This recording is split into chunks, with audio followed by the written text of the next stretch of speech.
Hello, friends, and welcome to Conversations with Consequences. We are the radio show and podcast of the Catholic Association, where we aim to change the culture one conversation at a time. You can listen to Conversations with Consequences on the EWTN Global Catholic Radio Network, Saturday mornings at 7 a.m. Eastern, or catch the encore at 5 p.m.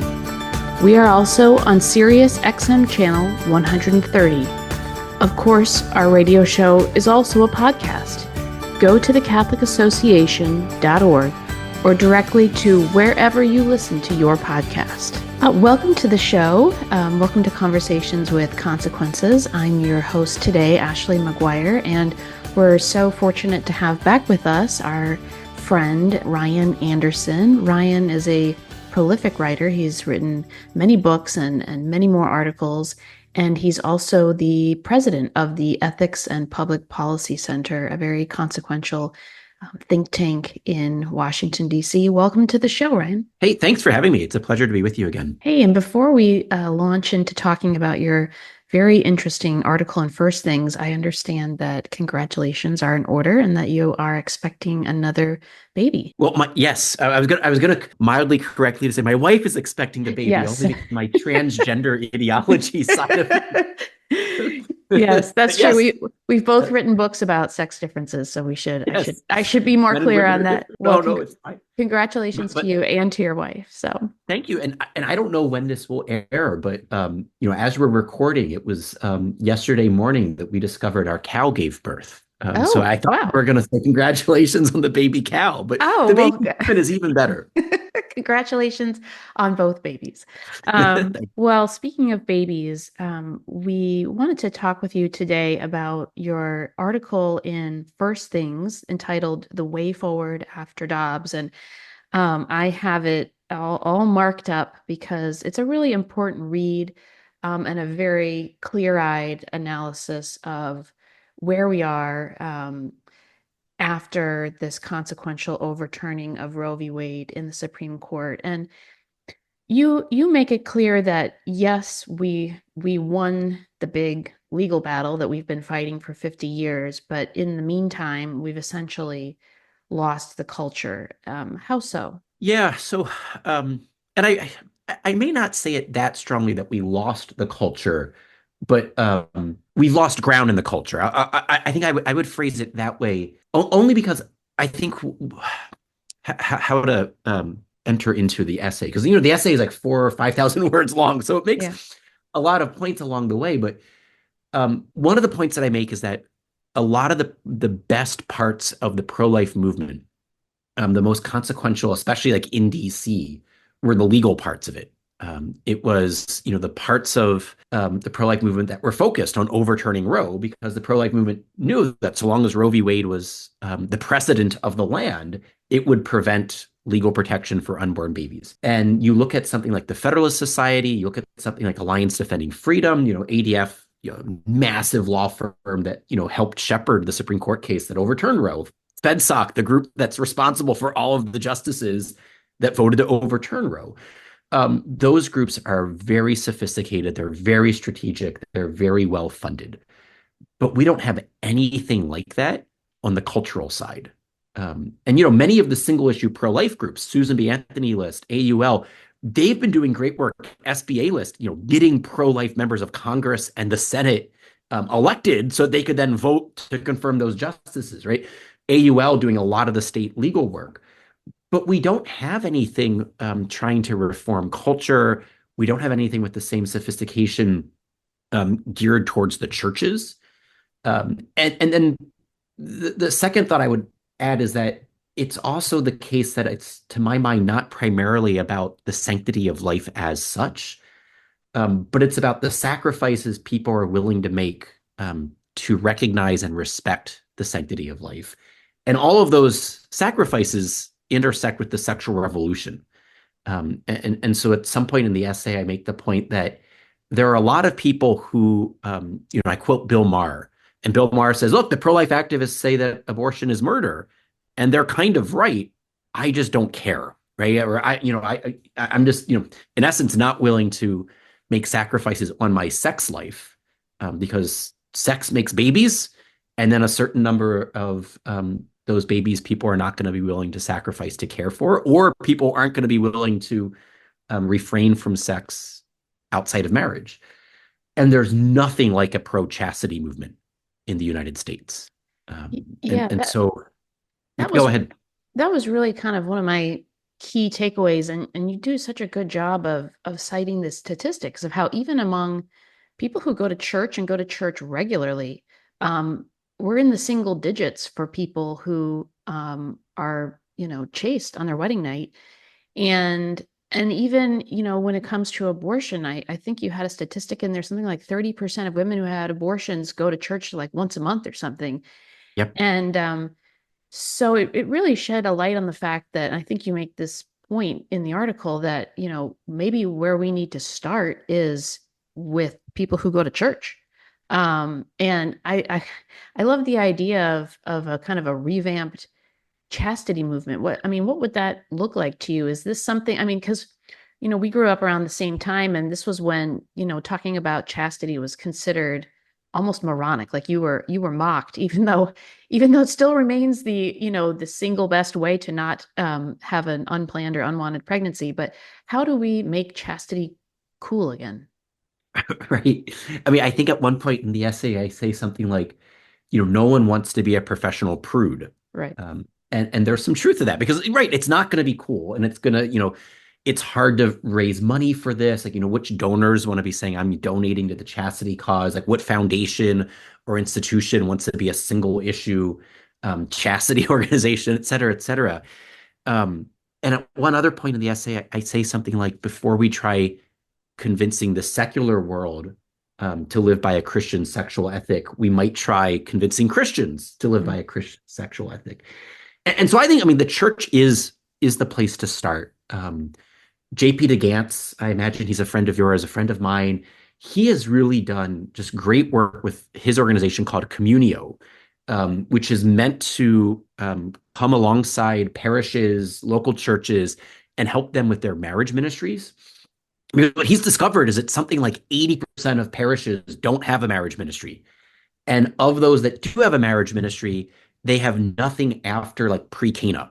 And so his perspective is, if we can get more people married and if we can then help people stay married, this is going to be good for the church, good for evangelization. Part of his argument, he has all sorts of data that shows had Americans simply kept getting married at the same rates, we wouldn't have seen any decline in church membership or church attendance. That, the causal link here, and Mary Eberstadt had made this point in her book about secularization, is that, the mutually reinforcing, either for good or ill, is as families fail to form, as families break down, so too does religious adherence. And then as religious adherence starts to wane, so too does marriage and family formation, right? And so they're mutually supportive for good or ill.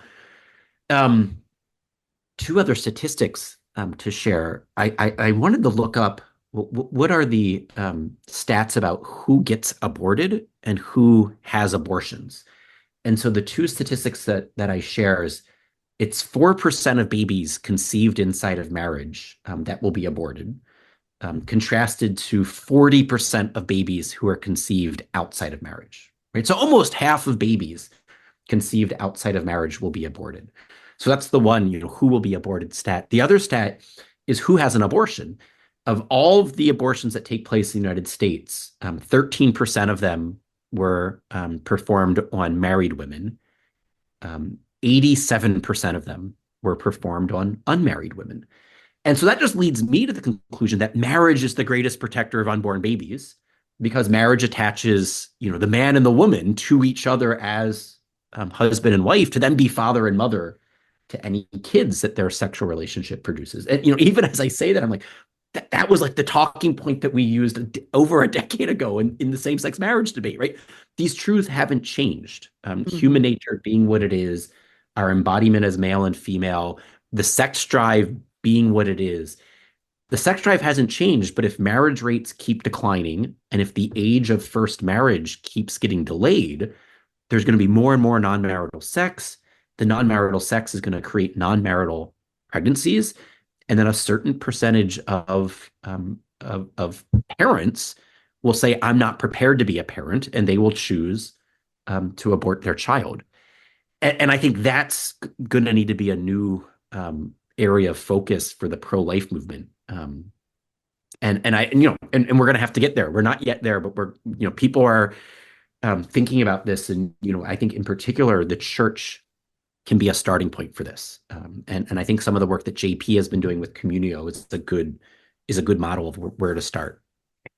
Yeah, and it just makes sense. I mean, I was so struck when I saw that since the advent of the hormonal birth control pill, the percentage of pregnancies that are quote unquote unplanned in this country went up.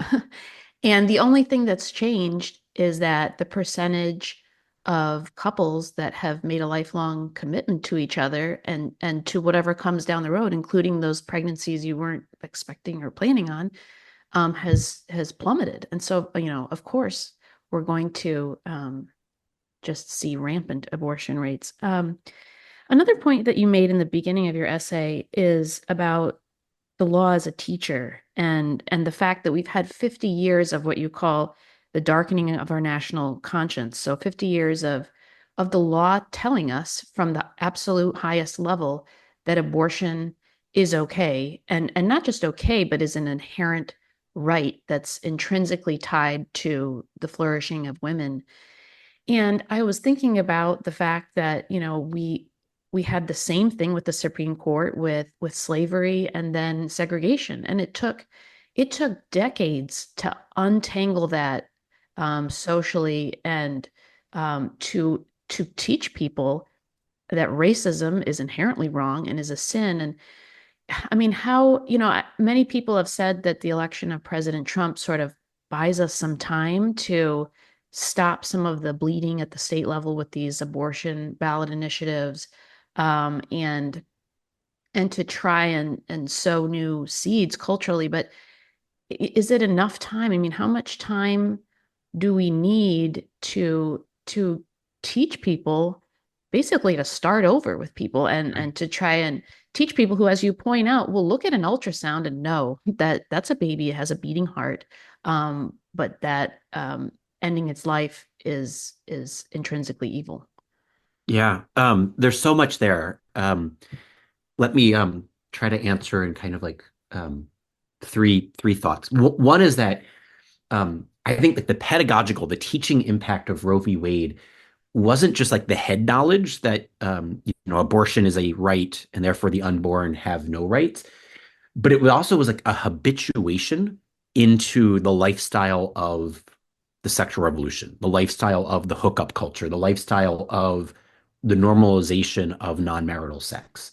Because to a certain extent, it's both contraception, as you had mentioned earlier, so the Griswold decision, and then Roe v. Wade, that are like the technologies of contraception and abortion, and then the bad, unconstitutional Supreme Court rulings, activism from the court, that allowed the sexual revolution to take place. Right? People have always wanted to have sex outside of marriage. Right? Human nature hasn't changed. It's always been a temptation. It's always been something people desired, but it was much more limited prior to these technological innovations. There's a paper by Janet Yellen and her husband, George Akerlof, where they point out that, look, the reason that you saw the statistic you mentioned, that after the advent of the contraceptive pill and after people were taking it on a regular basis, you actually saw abortion rates go up and marriage rates go down, is that it was now, well, it's your body, your choice, right? And so there was no kind of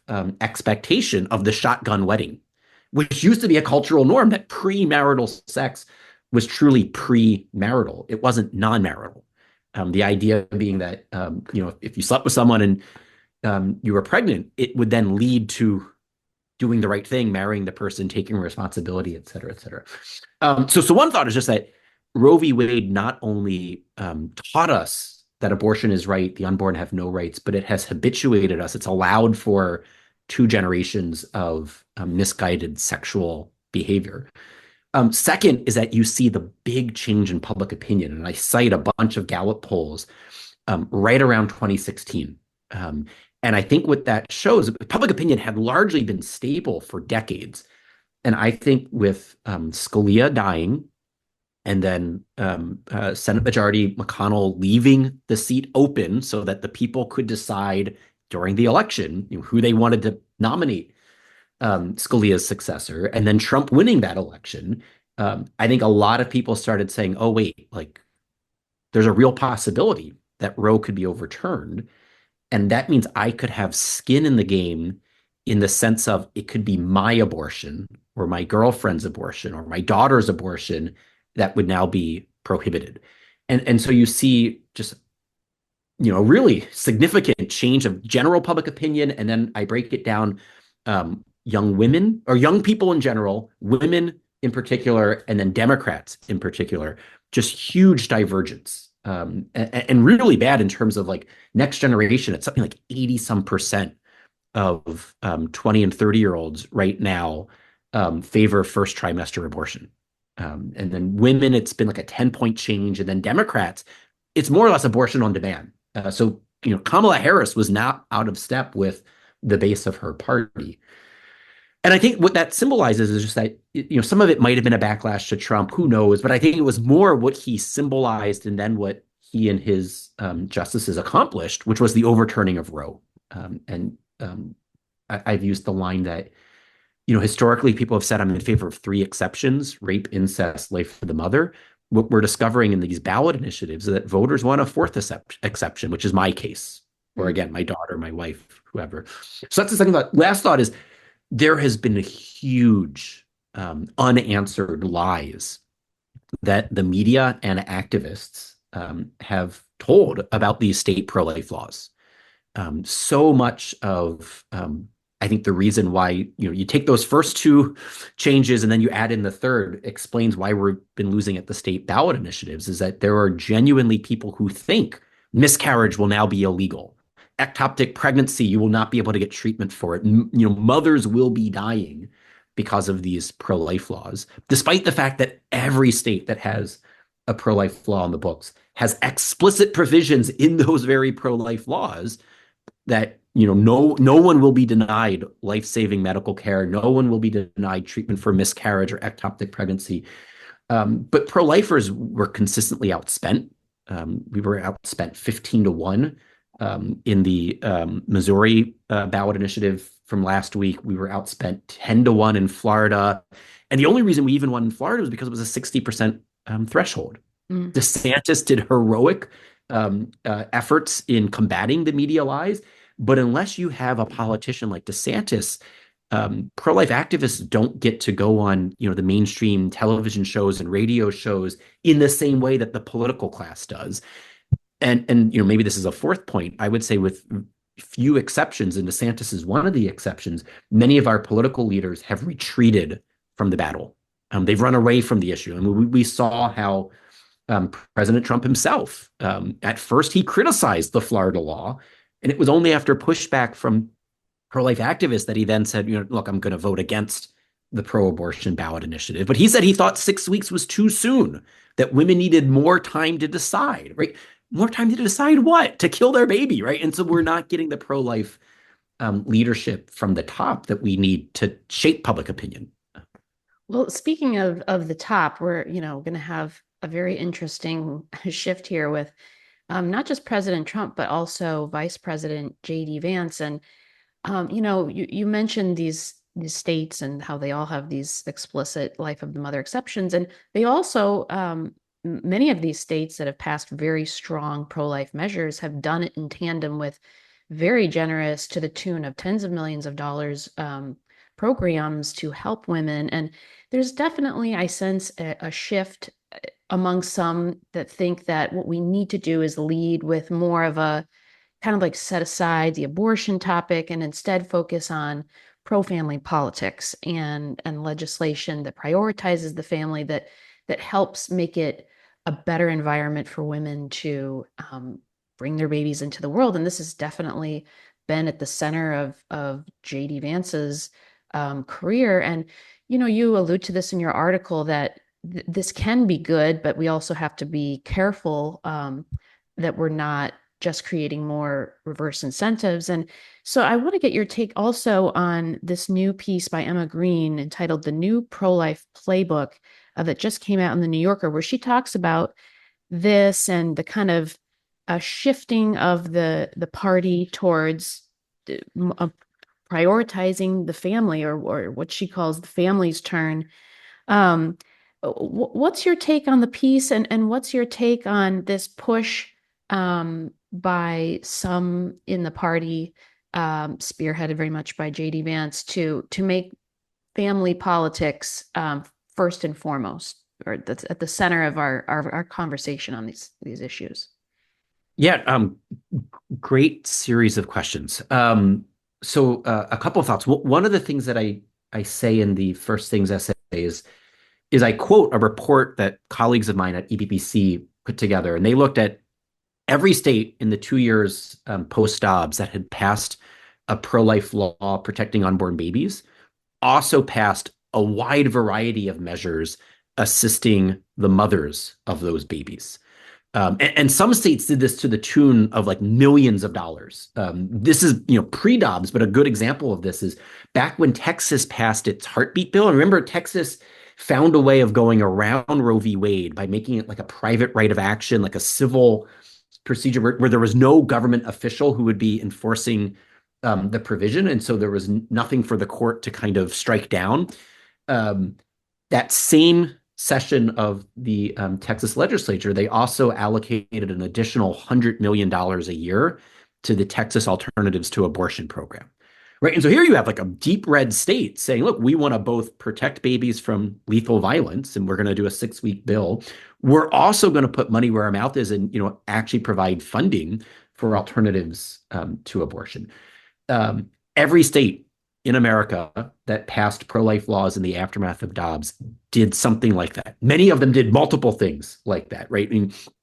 I mean, states would expand how much medical care, how much paid family leave, how much support in terms of like diapers, all sorts of things like this. I think all of that is good. The cautions that I then add about this in the first things essay is, one, we can't allow this to be a distraction or an alternative to actually passing the laws that protect the babies from the lethal violence. I think there's been a temptation to say, instead of talking about abortion, we'll talk about family policy, or, instead of talking about abortion, we'll talk about paid family leave, or we'll talk about expanding Medicaid eligibility for women, et cetera, right? And so I think we have to avoid, it needs to be a both and, not an either or. But then the second thing, and this was something that a different one of our EBBC scholars has pointed out, is that if I'm correct that marriage is the greatest protector of unborn babies, we don't want to create welfare incentives for non-marital relationships and non-marital sex. So his big project EBBC is actually eliminating all of the marriage penalties in the tax code and in the welfare system. Because right now, poor people are not stupid. And right now, you get more welfare benefits if you cohabitate with your lover rather than marrying your lover. And, we don't want our welfare system actually incentivizing the behaviors that then lead to abortion, right? And so this is why it's important that if we are going to be telling a young woman, you cannot kill your unborn baby, that we rally around that young woman and provide her with supports she needs. But what she needs most is a husband. And, it's politically incorrect to say that, but marriage and family is actually what is the long-term solution here. So we need to make sure that any temporary financial supports that we provide are not at odds with the long-term structural supports that all of us need, right? You and I could not be doing what we're doing with our kids if we didn't have our spouses, right? I mean, there's a reason why God designed us this way. And so it's important that the public policy doesn't, for short-term gain, doesn't set up long-term setbacks. Well, you more than anyone I can think of really have been out there sounding the alarm on the importance of marriage and its connection to all of these issues, and the need to strengthen it and protect it. So Thank you for that work and thank you for your time today and joining us. And I could talk about this all day, but we're out of time. So thank you so much, Ryan. Yeah, thank you. And for our listeners, you can go to the Ethics and Public Policy Center's website, I'm sure, to find out more information. Can they find your articles there as well? Yep. Each of our scholars, if you go to the ebbc.org webpage. Well, it's always fun to talk with Ryan Anderson about the life issue and about marriage. I think of him as really the epitome of the happy warriors that we're called to be. And he just does such a great job of breaking down the issues, helping us to understand why it is that we are where we are, and helping us to think through where we need to go next. And I think that as pro-lifers, it's important that we be at peace about where we are. And I think Ryan really embodies that peace and gives us a lot to think about, challenges us. And that's important. We can't be complacent.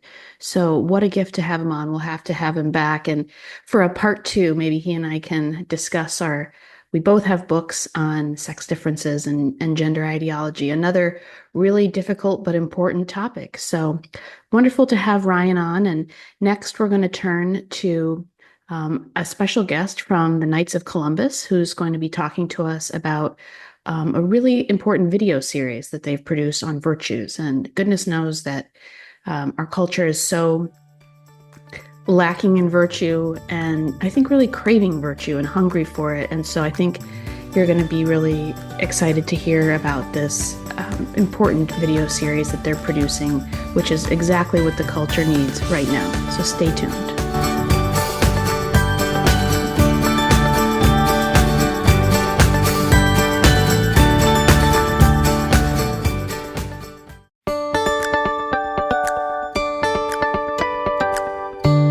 Welcome back to Conversations with Consequences. I am your hostess, Ashley McGuire, and I'm very happy to introduce our guest, who is Dr. Joseph McInerney. He is a retired United States Navy captain and the Vice President of Leadership and Ethics Education for the Knights of Columbus. Welcome to the show, Joe. It's so good to be with you, Ashley. Thanks for having me. Well, thank you. And we just marked Veterans Day, so thank you also for your service to our country in the Navy. How long did you serve in the Navy? I served 29 years active and 1 year in the reserves, so 30 in total. Wow. Well, thank you so much for that service. And now you're with the Knights of Columbus, which is an amazing fraternal organization that does so much both here and around the world. I think it's got to be one of America's most known and beloved charitable and fraternal organizations. And you have, in your capacity there, helped to launch a new video series called the Leadership Virtue Series. Can you tell us about this project and what prompted you to make this video series?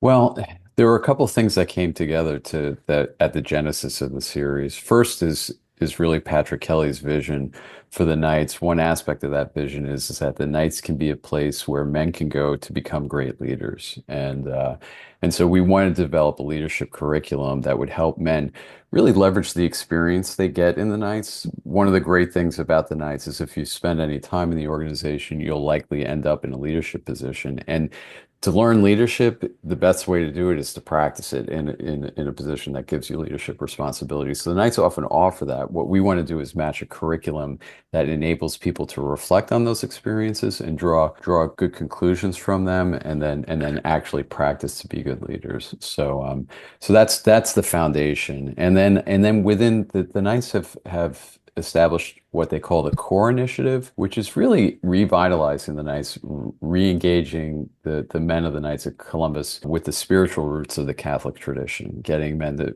core meetings are formulated so men pray, they do some formation, and then they spend time in fraternity with one another. So we wanted to develop some videos and content for the formation part of the core meeting. And so these videos were designed for men to look at, and we're developing a curriculum of questions and background info so they can discuss the videos also to become the leaders God wants them to be. In the kind of teaser for the series that I watched, you talk about or you reference a virtue-based approach to ethics versus the kind of modern approach. What do you mean by that? Well, we talk about virtues. Virtue is a common word in, the English language, obviously, but it's not, virtue as a concept is not terribly influential in our modern moral culture. Our modern moral culture is focused more on utilitarian approaches to ethics. What are the consequences of my decisions? We might focus on rules or even duties. 18th century philosopher Immanuel Kant focused ethics on duties. The virtue-based approach, actually, the roots of the virtue-based approach come from the Bible, and they also come from the Catholic intellectual tradition that reaches its high point in the High Middle Ages. But since then, with modern moral philosophy, not only the church, but really Western culture has moved away from the virtues. And what we want to do is actually leverage the virtues, which were very simply morally excellent habits, to come back, one, to the tradition of the church, but really to get at the heart of what it means to be a morally excellent human being and how important that is to lead well, is that people trust morally excellent leaders who are people of integrity and have excellent moral character, inspire the trust necessary for leaders to influence their followers in really profound ways. So that's one of the reasons that we're focusing on the virtues, because we're all creatures of habits, so we want to leverage those habits, which can be enormously powerful, not only to us leading flourishing lives, but enabling us to inspire the trust that will draw followers to a leader. It's so interesting, and that, really caught my attention, the idea of a virtue-based approach to ethics versus the modern reality, because we hear so much language and verbiage about virtues. In fact, just the phrase virtue signaling is a kind of a part of our lingo. And it's like so much of products and food and everything is marketed with this language about virtue, and yet it's totally hollow. In fact, there's a restaurant in the area where I live called Virtue Feed and Grain. And it's like, well, what do you mean Right, right. and so there is truly a real need to reclaim even what virtue means to begin with, and what these words are that we're sort of drenched in, that are kind of actually empty. So have you found that there's an interest for your series, and if so, who's the audience? Well, I think intrinsically there's an interest for virtue-based approach to life, just because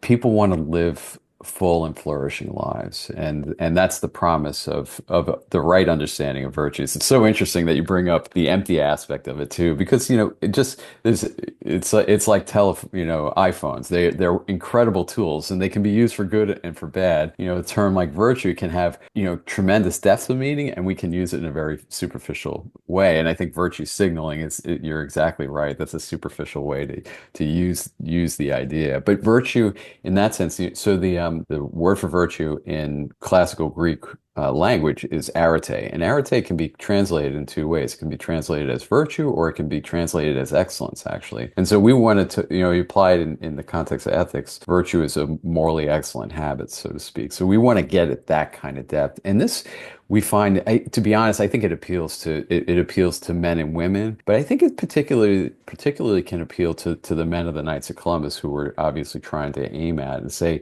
this virtues offer the strength that is available to us in the gospel, that Christ is the perfect man, the perfect human being, and he was we can see very clearly in the New Testament, both in the Gospels and in the epistles, that he was a person of virtue. And so for us to reach our potential as his followers, we have to become persons of virtue as well.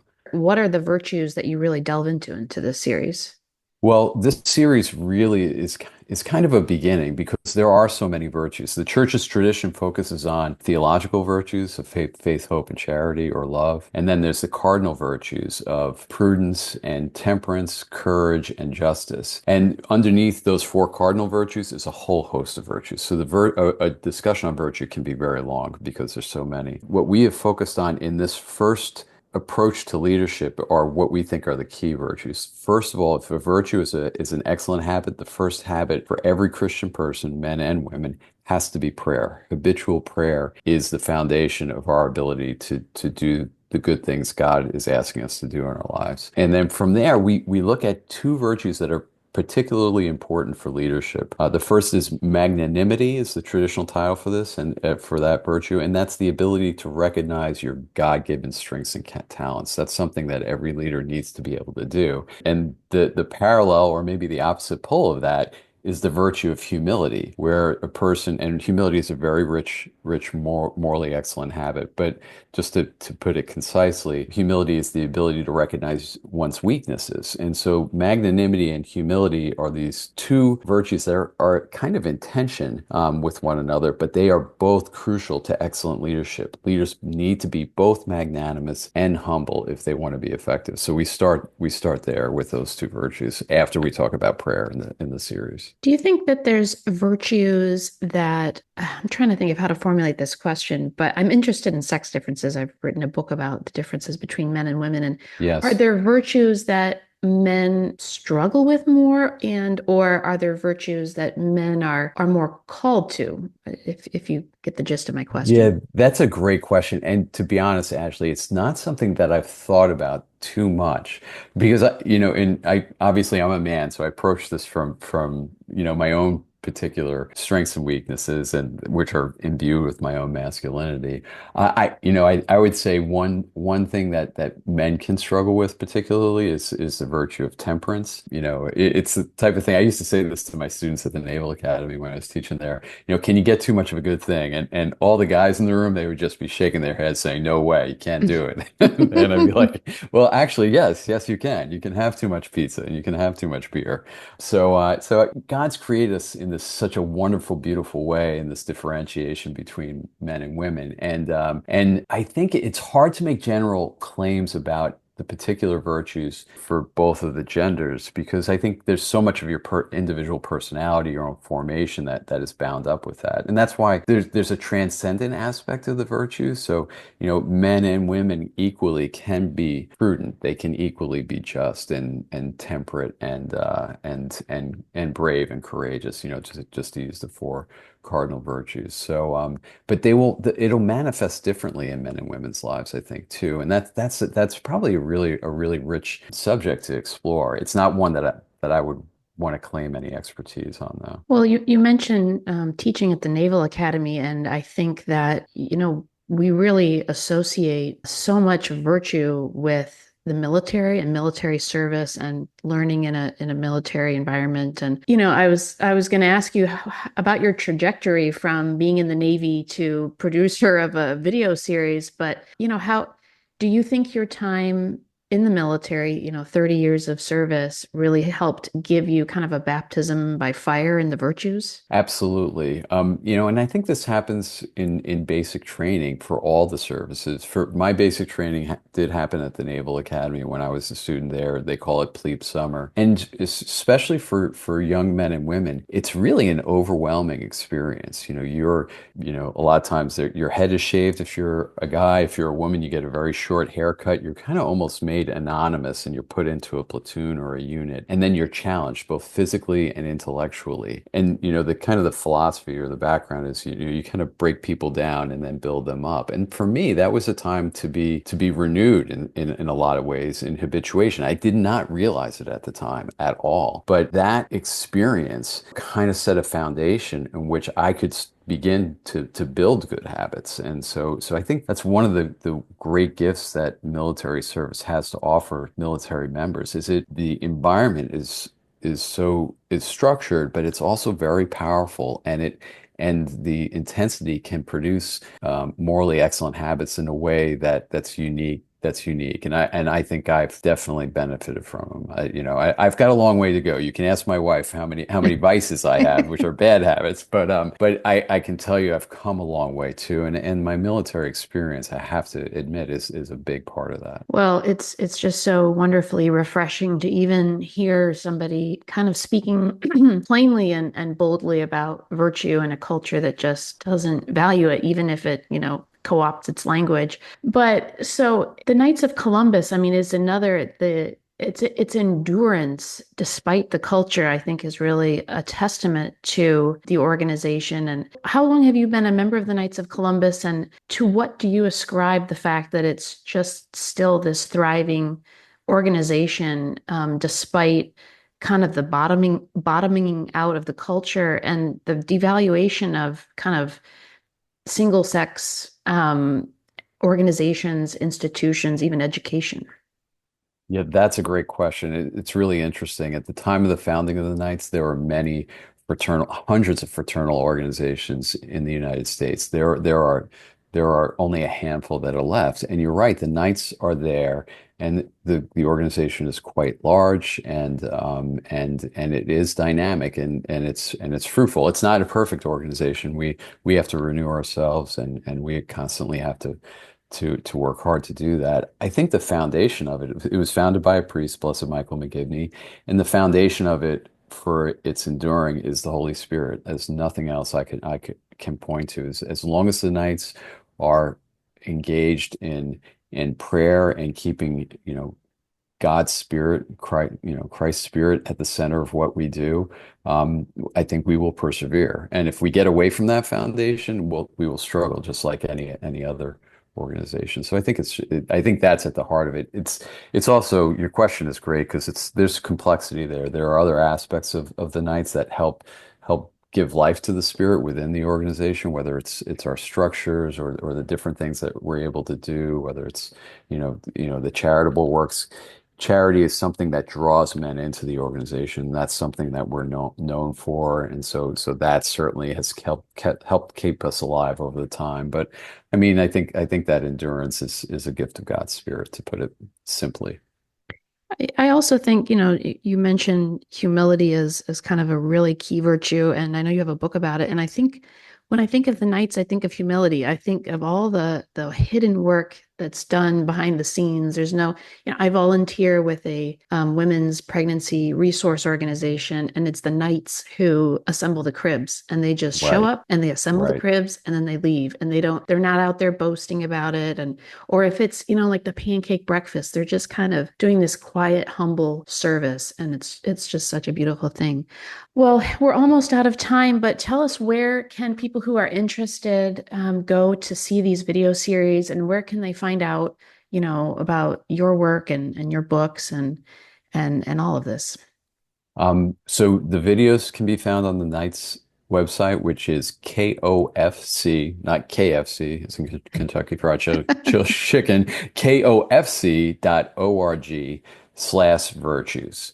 And the primer for the video is there. You can just jump in like you have. Right now, we're offering the videos as a function of membership. So to watch the video series. For men, we need them to sign up, and we would love for people to sign up so they can have access to the videos. The videos really are based on some research I did a number of years ago, and that's contained in a monograph that I published with the Knights on the Knights Catholic Information Service. The title of that monograph is Passion and Paradox: The Leadership Genius of Jesus Christ. And so if you're more interested in reading a version of this, that monograph is it's about 60 pages long, so it's broader than the videos themselves. But that's something that would give a little more depth to what the videos offer also. Well, thank you so much. We've been talking with Dr. Joseph McInerney, who is with the Knights of Columbus and the producer of the Leadership Virtue series, a video series about the virtues. So thank you so much for joining us today. Thank you, Ashley. It's been a treat to be with you. Thank you. And now Father Roger Landry offers us a thought-provoking homily to prepare us for this Sunday's gospel. This is Father Roger Landry. It's a privilege for me to be with you as we enter into the consequential conversation the risen Lord Jesus wants to have with each of us this Sunday. During the month of November, the Church always ponders what are called the four last things: death, judgment, heaven, and hell. This Sunday, Jesus speaks to us in apocalyptic language about the end of the world, when he says that the sun will be darkened, the moon will not give light, the stars will fall from the sky, and the heavens will be shaken. He declares that then everyone will see him coming with great power and glory as he sends out the angel to gather the elect from all the corners of the earth. He tells us that when we see these things happening, we should know that he is near. He adds that we should similarly always be ready, for no one knows the time it will take place except God the Father. In graphic language, Jesus is describing the truth we proclaim every Sunday in our profession of faith. He will come again in glory to judge the living and the dead. But many of us are afraid of this reality. If angels were to come in vast numbers right now to announce that the end of the world were coming today, most people, rather than rejoicing, would be screaming in fear. Most wouldn't be ready. That's not, however, the reaction the Lord wants from us, for it shows a lack of faith and love. When the early Christians reflected on the reality of Jesus' second coming, they used to cry out, Maranatha, come Lord Jesus. They looked forward to this event with great expectation, because it would lead to their full unity and love with the Lord forever. Our attitude is supposed to be similar. We pray in every Mass after the Our Father. By the help of your mercy, may we always be free from sin as we await the blessed hope and the coming of our Savior Jesus Christ. The attitude we're called to have versus Jesus' second coming is a holy hope. I remember once when I was preaching a retreat in Los Angeles, an elderly woman came to me asking, Father, is it sinful for me to look forward to my death so that I can, God willing, be with Jesus forever in heaven? I replied tenderly but emphatically, no, it's not a sin. Then she said to me, then why doesn't anyone else seem to have this longing? It was a sound observation. Few seem to have this desire. One reason, I think, is because so many of us are focused on the things of this world, obsessed, for example, about the imminent political changes taking place in Washington, various dramas in our workplaces or families, or the latest happenings in sports or entertainment. Our mind, heart, soul, and strength are not focused on God and the things of God, but what Jesus elsewhere in a parable would call worldly cares and anxieties, the lure of riches, and the craving for other things.